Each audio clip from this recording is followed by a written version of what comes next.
ராசா பத்மாசனஸ்தாம் விபுலகடிதடீம் பத்மவத்ரா ஜதாட்சீம் கம்பீரா வர்தனா விஸ்தனவர்ணமிதாம் சுப்ரவஸ்திரோக்தரியாம் லக்ஷ்மீம் திபீர்கஜேந்திரை மணிகணகஜிதை ஸ்நாபிதா கேமகும்பை நித்யம் சா பத்மகஸ்தா மம வசதி கிருகே சர்வமாங்கல்யயுக்தாம். ஓம் மகாலக்ஷ்மீ ஜ வித்மஹே விஷ்ணுபத்னி ஜ தீமஹி தன்னோ லக்ஷ்மி பிரச்சோதயாத். ஓம் நமச்சிவாய. மேன்மைகள் சைவநீதி விளங்குக உலகமெல்லாம். நோயற்ற வாழ்வே குறைவற்ற செல்வம். அந்த நோய் நொடிகள் இல்லாத வாழ்வு இந்த உலக மக்கள் எல்லோரும் வாழ வேண்டுமென்று கலியுகத்தின் காந்தமலை ஜோதியாகிய சபரிமலை சுவாமி ஐயப்பனுடைய திருவடிகளை சிறந்தாழ்த்தி டான் தமிழொலி ஓம் தொலைக்காட்சி நேயர்கள் அனைவருக்கும் சர்வதேச இந்து மத குருபீடம் அகில இலங்கை சபரிமலை ஸ்ரீ சாஸ்தாபுரத்தின் சார்பில் இனிய வணக்கங்களும் நல்லாசிகளும். இன்றும் மங்களகரமான விஸ்வாவசு வருஷம் மாசி மாதம் 15ஆம் நாள் 27/2/2026 வெள்ளிக்கிழமை. இன்று மலர்ந்திருக்கின்ற இன்றைய பொழுதும் நம் எல்லோருடைய வாழ்விலும் எல்லா விதமான சிறப்புகளும் வெற்றிகளும் கிடைக்க வேண்டும் என்ற இறைவனை பிரார்த்தித்து இஷ்ட தெய்வங்களையும் வழிபாடு செய்து பெற்றோர்கள் பெரியோர்களையும் மனைஞர்களுடைய அன்பையும் ஆசையும் பெறுகின்ற பொழுது எந்த நாளுமே நமக்கு நல்ல நாளாக அமையக்கூடியது. இன்று சுக்கிரவாரம் என்கின்ற வெள்ளிக்கிழமை. பொதுவாகவே இந்த வெள்ளிக்கிழமை என்றாலே சைவ சமயத்தினுடைய நமக்கெல்லாம் ஒரு சிறந்த நாள். சுக்கிரவாரம் ஆலயங்களில் சென்று வழிபாடுகள் செய்வது, பிரார்த்தனை செய்வது, கூட்டு வஜனங்கள் செய்வது, சுக்கிரவார உற்சவங்கள் நடைபெறுகின்ற ஆலயங்களிலே சென்று அந்த உற்சவத்திலே கலந்து கொள்வது, இதையெல்லாம் ஒரு சிறப்பை தருகின்ற வகையில். அதேபோல் வெள்ளிக்கிழமையிலே வீட்டிலே சுவாமி அறையிலே மஞ்சத்தண்ணி தெளித்து சாம்பிராணி தூவமுட்டி தீபங்களை எல்லாம் ஏற்றி வைத்து மலர்கள் பறித்து பிரார்த்தனை செய்வது, தேவார் திருவாசகங்களை பாராயணம் செய்வது, சிவபுராணத்தை பாராயணம் செய்வது, இவை எல்லாமே ஒரு சிறப்பை தரக்கூடியது. இந்த சிவபுராணம் ஒரு அற்புதமான ஒரு சிறப்பை தரக்கூடியது. சிவபுராணத்தை யார் யாரெல்லாம் தினமும் பாராயணம் செய்கிறார்களோ அந்த வீட்டுக்கு யமன் வர மாட்டானாம். மகாலட்சுமி ஓடி வந்து அருள் தருவாள். சிவனும் சக்தியுமா சேர்ந்து வந்து காவலாக அனுப்பார்கள். அந்த தினமும் சிவபுராணத்தை காலையிலும் மாலையிலும் பக்தியோடு உருக படிக்கின்ற பொழுது தெய்வீக சக்தியெல்லாம் நமக்கு ஏற்படக்கூடிய வகையில் அமைந்திருக்கும். இந்த மணிவாசக பெருமான் இந்த சிவபுராணத்தை தான் ஏன் பாடினேன் என்று அழகாக சொல்லியிருப்பார். சிந்தை மகிழ சிவபுராணம் தன்னை. இதனால் என்ன பலன்? முந்தை வினை முழுதும் ஓய உரைப்பன் யான் என்று அழகாக சொல்லியிருப்பார். சிந்தை மகிழ சிவபுராணம் தன்னை முந்தை வினை முழுதும் ஓய உரைப்பன் யான். சிந்தை மகிழ்வதற்கு இந்த சிவபுராணத்தை பாடுகிறேன். இதனால் என்ன பலன் நமக்கு? முந்தை வினை முழுதும் ஓய உரைப்பன் யான். போன ஜென்மத்திலே செய்த பாவங்கள் கூட ஒளிந்து விடுமாம், ஓய்ந்து விடும். முந்தை வினை முழுதும் ஓய உரைப்பன் யான் என்று அழகாக சொல்லியிருப்பார். எனவே இந்த சிவபுராணத்தை எல்லாம் நாம் இல்லங்களிலும் அவற்றை பாராயணம் செய்து கொள்ளலாம். மாணவ செல்வங்கள் பாடசாலையிலே கூட்டு பஜனைகளாக சிவபுராணத்தை பாராயணம் செய்து கொள்ளலாம். ஆலயங்களிலே சாயங்கால வேளையிலே கூட்டு பஜனை வழிபாடுகளிலே இந்த சிவபுராணத்தை அறுத்து உறுத்து நிறுத்தி சொல்ல வேண்டும். அவசர அவசரமாக எனக்கு சிவபுராணம் பாடம் என்று சொல்லிவிட்டு நமச்சிவாய வாழ்க, நான் இருந்தால் வாழ்க, இவைப்பொழுது நெஞ்சு நீங்கள் ஒன்றும் புரியாது, யாருக்கும் புரியாது. அதனை அறுத்து உறுத்து நிறுத்தி சொற்களை சொல்லுகின்ற பொழுது பொருள் வழங்கக்கூடியதாக இருக்கும். நமச்சிவாய வாழ்க, நாதன் தாழ் வாழ்க, இமைப்பொழுதும் என் நெஞ்சில் நீங்காதான் தாழ் வாழ்க, கோகலி ஆண்ட குருமனிதன் தாழ் வாழ்க என்று ஆறுதலாக சொல்லுகின்ற பொழுது அது கேட்பதற்கு இனிமையாக இருக்கும். அந்த பொருள் நமக்கே விளங்கி கொள்ளக்கூடியதாக இருக்கும். அவ்வாறு சிறப்போடு கூடியது. எனவே சிந்தை மகள சிவபுராணம் தன்னை முந்தை வினை முழுதும் ஓய உரைப்பன் என்று மணிவாசர் சொன்னதுக்கிணங்க நாமும் இந்த சிவபுராணத்தை பாராயணம் செய்து இந்த ஜென்மத்தில் செய்த பாவம் மட்டுமல்ல, போன ஜென்மத்தில் தெரிந்தும் தெரியாமலும் பாவம் செய்திருந்தாலும் அவையும் விலகுகின்ற வகையிலே சிவபுராணத்தையும் பாராயணம் செய்து இறையருளை பெற்று மண்ணில் நல்ல வண்ணம் வாழ ஓம் தொலைக்காட்சி டான் தமிழொலி நேயர்கள் அனைவருக்கும் சர்வதேச இந்து மத குருவிடம் அகில இலங்கை சபரிமலை சாஸ்தாபுரத்தின் சார்பில் நல்ல ஆசிகளை கூறிக்கொள்வதில் மன மகிழ்வு கொள்கிறோம். சர்வே ஜனாகாம் சுகினோ பவந்து சமஸ்த சன்மங்களானி சந்து. சுபம்.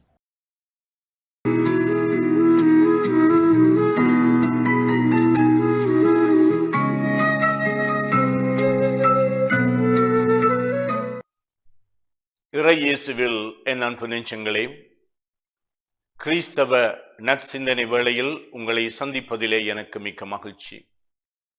ஆண்டவர் இயேசுவின் அன்பும் அருளும் உங்கள் அனைவரோடும் இருப்பதாக. இன்று தவக்காலத்தின் 10ஆம் நாள். எங்களுடைய வாழ்வில் நாங்கள் ஒரு செயலை செய்கின்றோம். அந்த செயலுக்கு பதிலாக எதிர்வினையாக அடுத்தவருடைய செயல் இடம்பெறுகின்றது.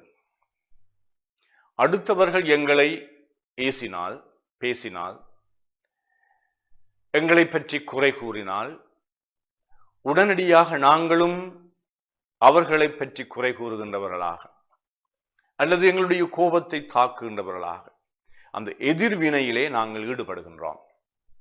ஆங்கிலத்திலே ரியாக்ஷன் என்று சொல்லுவார்கள். ஆனால் உண்மையிலே நாங்கள் அதற்கு பதில் என்ன செய்கின்றோம்?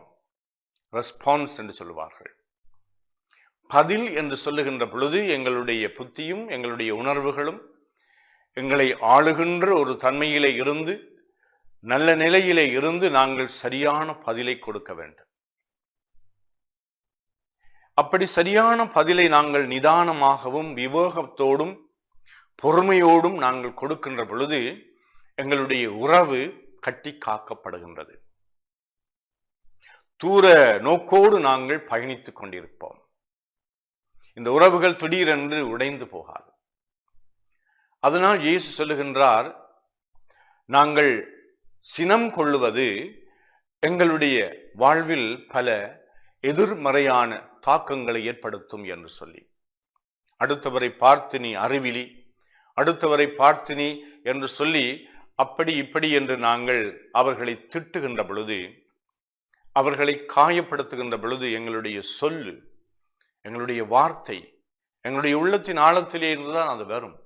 இருப்பினும் எங்களுடைய உணர்வுகளை, எங்களுடைய சிந்தனை, எங்களுடைய நம்பிக்கை, எங்களுடைய அணுகுமுறை, அந்த எங்களுடைய பேச்சுக்களை சரியான முறையிலே, எங்களுடைய நடத்தையை, நாங்கள் எப்படிப்பட்ட பதிலை மற்றவருக்கு கொடுக்கின்றோம் என்று சிந்தித்து செய்கின்ற பொழுது நிச்சயமாக அது நிறைந்த பலனை கொடுக்கும். உண்மையிலேயே நாங்கள் யார் என்று அந்த வேளையில் தான் எங்களுக்கும் அடுத்தவர்களுக்கும் நாங்கள் வெளிப்படுத்துகின்றோம். அதனாலே சினம் கொள்ளுவது எப்பொழுதும் மனித உறவாடல்களிலே பாதகமான விளைவுகளை ஏற்படுத்தும். எல்லோருக்கும் கோபம் பெறலாம். ஏன் அடிக்கடி கோபம் வருகின்றது? ஏன் எல்லாவற்றிற்கும் கோபம் வருகின்றது? ஏன் எல்லோரோடும் நான் கோபப்படுகின்றேன் என்று சொல்லுகின்ற பொழுது உட்கார்ந்து என்னை பற்றிய ஒரு ஆய்வை நான் ஏற்படுத்த வேண்டும். சில நேரத்தை நான் உட்கார்ந்து நான் யார், ஏன் எனக்கு கோபம் வருகின்றது என்று சொல்லுகின்ற பொழுது பெரும்பாலும் அந்த பிரச்சனை எனக்குள்ளே தான் இருக்கின்றது. எனக்குள்ளேதான் அந்த பிரச்சனை இருக்கின்றது என்பதை, அடுத்தவர்கள் எல்லோரும் நல்லவர்கள் அல்ல, நான் மட்டும்தான் நல்லவன், அடுத்தவர்கள் எல்லோரும் பிழையானவர்கள், நான் மட்டும்தான் சரி என்று இருமாப்பு கொள்ளுகின்ற பொழுதும் எங்களுடைய மனதிலே கோப உணர்ச்சி அதிகமாக இருக்கும். அல்லது என்னை பற்றி ஒரு திருப்தியான உணர்வு இல்லாத பொழுது, அல்லது வேலை பளுக்களை நான் இன்னும் மேலும் மேலும் என்னுடைய வாழ்க்கையிலே கூட்டுகின்ற பொழுது, மனம் எப்பொழுதும் குழம்பிய நிலையிலே இருக்கின்ற பொழுது நாங்கள் சினம் கொள்ளுவோம்.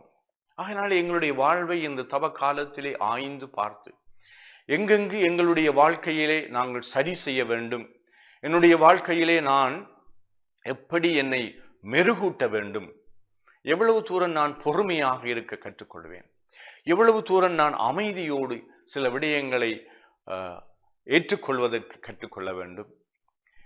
எவ்வப்பொழுது நாங்கள் மற்றவர்களை அணுகுகின்ற பொழுது நாங்கள் ஒரு தயார் நிலையிலே இருந்து எங்களுடைய உண்மையான நிலையை உணர்ந்தவர்களாக அடுத்தவர்களோடு நாங்கள் பேசுகின்ற பொழுது, அல்லது எங்களுடைய சில நம்பிக்கைகளை நாங்கள் இந்த நாளிலே இந்த வேளையிலே நான் அமைதியோடும் பக்குவமாகவும் விவேகத்தோடும் நடந்து கொள்ளப் போகின்றேன், இவரோடு நான் சண்டை பிடிக்காமல் இந்த நாளை நான் கழிக்கப் போகின்றேன் என்று இப்படியான சிறிய சிறிய தீர்மானங்களை எடுக்கின்ற பொழுது எங்களுடைய வாழ்க்கையிலே உண்மையாகவே ஒரு உருமாற்றம் எழுகின்றது. இந்த தவக்காலம் உங்கள் வாழ்க்கையை மேம்படுத்துகின்ற ஒரு காலமாக அமைய வேண்டும் என்று இறைவனை பார்த்து அருள் வேண்டி நிற்கின்றேன். ஆமென்.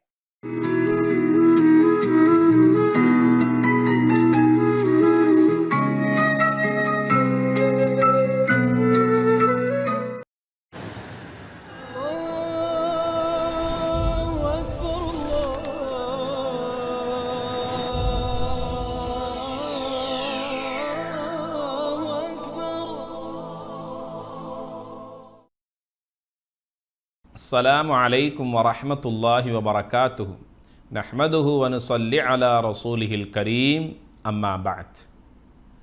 அன்பின்கினிய சகோதர சகோதரிகளே, இறைவன் எங்கள் ஒவ்வொருவரையும் ஒவ்வொரு அந்தஸ்திலே இந்த உலகத்திலே படைத்து எங்களை வாழ வைத்து இறைவன் அழகு பார்த்து கொண்டிருக்கிறான்.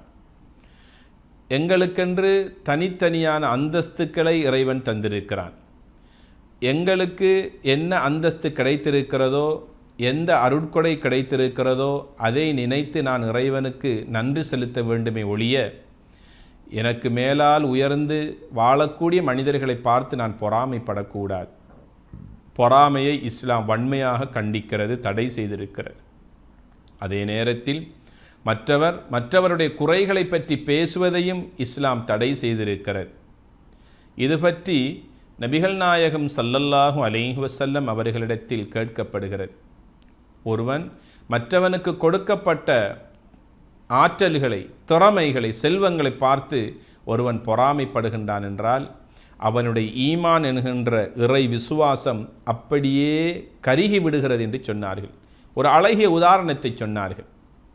யார் ஒருவர் பொறாமைப்படுகிறானோ, மற்றவனை பார்த்து மற்றவனிடத்தில் இருக்கின்ற செல்வாக்குகள், செல்வங்கள், அந்தஸ்துக்கள், அவனுடைய கண்ணியங்கள், மாண்புகளை பார்த்து யார் ஒருவர் பொறாமைப்படுகிறானோ அவனுடைய ஈமான் என்கின்ற இறை விசுவாசம் அப்படியே பற்றி விடுகிறது. எதை போல தெரியுமா?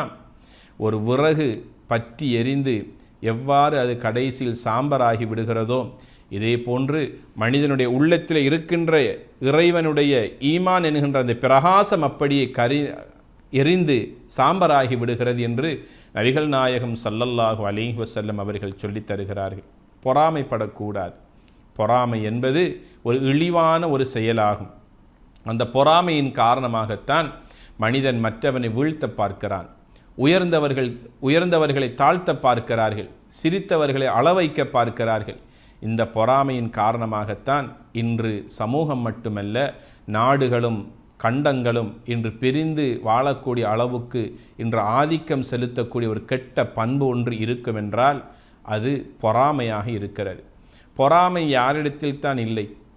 ஆசிரியர்கள் மாணவர்களை கண்டு பொறாமைப்படுவதும், மாணவர்கள் ஆசிரியர்களை கண்டு பொறாமைப்படுவதும், மனைவியை கண்டு கணவன் பொறாமைப்படுவதும், கணவனை கண்டு மனைவி பொறாமைப்படுவதும், இப்படியாக பொறாமை பல்கி பெருகி காணப்படுகின்ற இன்று ஒரு சமூக நோயாக மாறியிருக்கிறது. இந்த பொறாமையிலிருந்து நாம் எம்மை பாதுகாத்து கொள்ள வேண்டும்.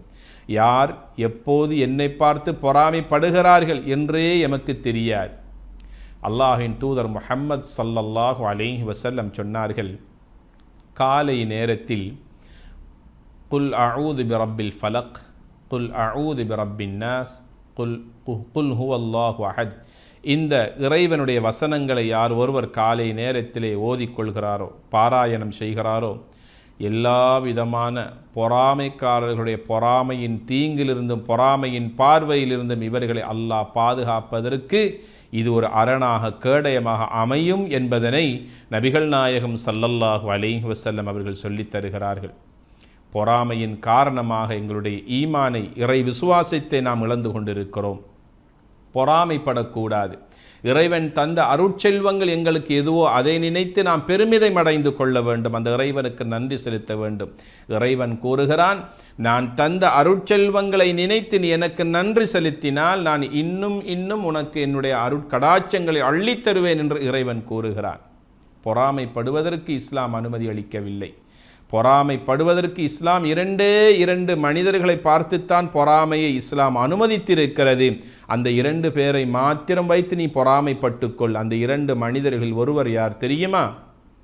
பொருளாதாரத்தையும் பண வசதியும் வைத்து கொண்டிருக்கின்ற ஒருவர் இறை வழியில் அவைகளை தர்மமாக அள்ளி கொடுக்கிறார். 4 பேருக்கு அவர் அதனை உதவிக்காக கஷ்டப்படுகின்ற மக்களுக்கு உதவி செய்கிறார். நளினப்பட்ட மக்களுக்கு, ஏழைகள், எளியவர்கள், அனாதைகள், விதவைகள், இப்படியாக தன்னுடைய சொத்துக்களிலிருந்து இறைவன் தந்தான், நான் அவனுக்காக இறை வழியிலே இவைகளை செலவழிக்கிறேன் என்று யார் ஒருவன் இறை வழியில் தன்னுடைய சொத்துக்களை, செல்வங்களை, இறைவனுடைய நன்மையை நாடி யார் செலவழிக்கிறானோ அவனை பார்த்து நாம் பொறாமைப்படலாம்.